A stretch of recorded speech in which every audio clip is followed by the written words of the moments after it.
All right, so you want to do one of those table ones. It's question number 6. It basically tells you, okay, what is the pressure? Here's the volume. Here's the N, and here's the temperature.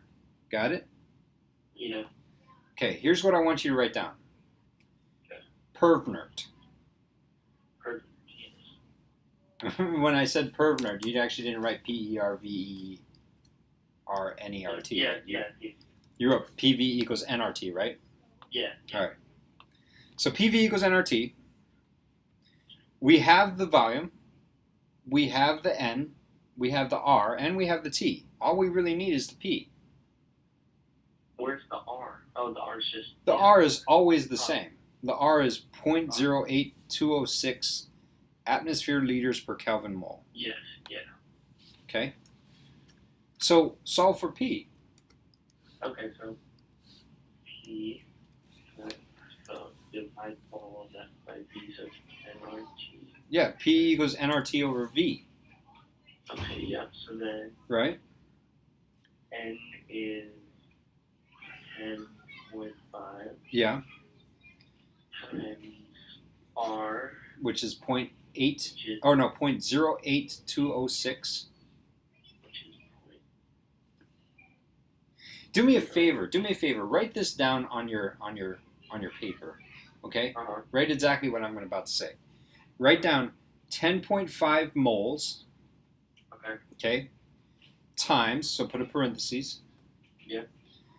0.08206, and I want you to put down the units for R.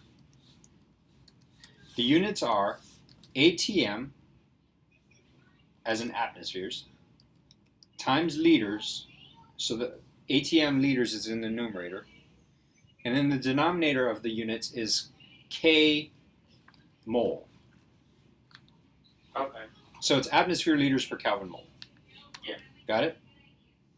And then you're going to multiply that by 75 degrees Celsius. But are we supposed to convert? Why don't we just convert that to Kelvin right now? Good. The reason why I'm having you multiply by or write out the units is so that you realize, hey, wait a second.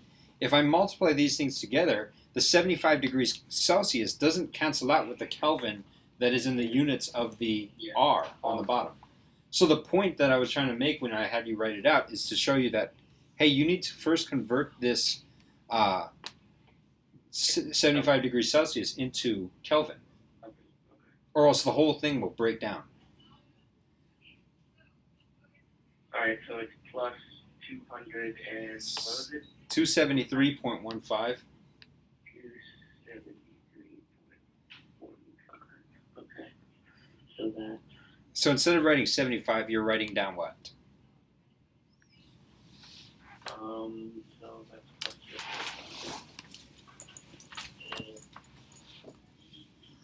73. And then what did you have for the volume? Your volume is 2.25. 348.5. What is 3? Oh, that's the Kelvin? Yeah. Okay. Kelvin. And then divide that sucker by 2.25, because that's the volume. 0.25. Okay, so it is 0, 8, 348.5 divided by 2.2. So 133.45. Atmospheres? Yeah. That's a high pressure. But then again, that seems really high. I can tell you right now that's the right answer. I'm thinking to myself, why is that so freaking high? Well, But the temperature is crazy high. no, the temperature is not crazy high. The temperature is 75 degrees Celsius. That's not even boiling water. Really? Yeah, it's not. But here's what I would say.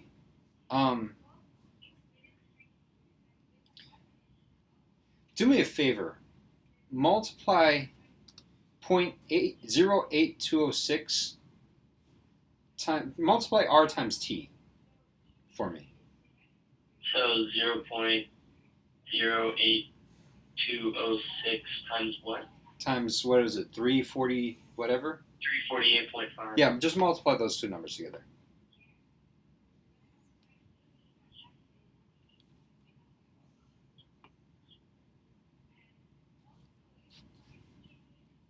$28.59.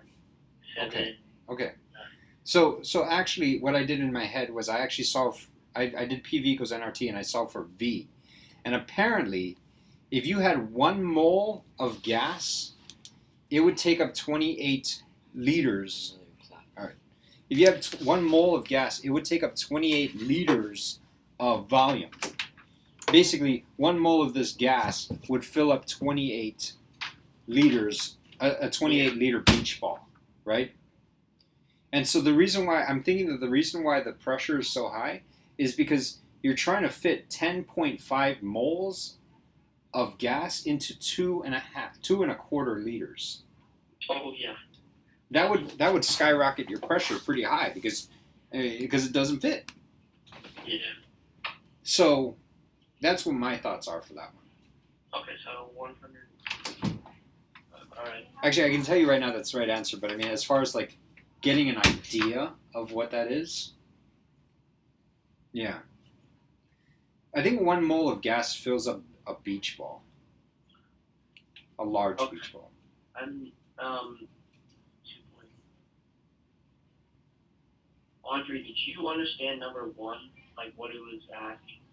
All right, let me stop the video